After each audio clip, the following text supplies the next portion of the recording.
This sound absorption coefficient interactive calculator is an essential tool for acoustic engineers dealing with room acoustics and material specification. It solves the fundamental problem of quantifying how much sound energy materials absorb versus reflect, which directly impacts reverberation time, speech intelligibility, and overall acoustic quality in spaces. Let's explore the calculation modes available. When you click the Select Calculation Mode dropdown, you'll see 6 options. Calculate alpha from sound pressure levels. Calculate total room absorption in Sabines. Required material area for target absorption. Reverberation time from absorption. Average absorption coefficient weighted. And normal incidence coefficient from impedance. For this demonstration, I'll select Calculate alpha from sound pressure levels. With this mode selected, you'll see 2 input fields appear: incident SPL in dB and reflected SPL in dB. Let's work through a realistic example. Imagine we're testing an acoustic panel in a reverberation chamber.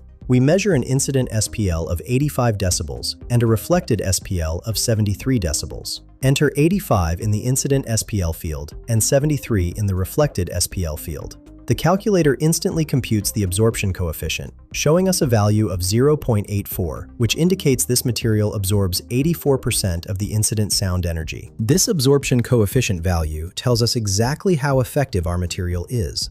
Values approaching 1.0 indicate nearly complete absorption, while values near 0 indicate almost total reflection. In practice, most acoustic materials range from 0.2 to 0.95 depending on frequency. One critical mistake to avoid: never assume absorption coefficients are constant across all frequencies. Always specify the frequency band when reporting these values. Find the link in the description below.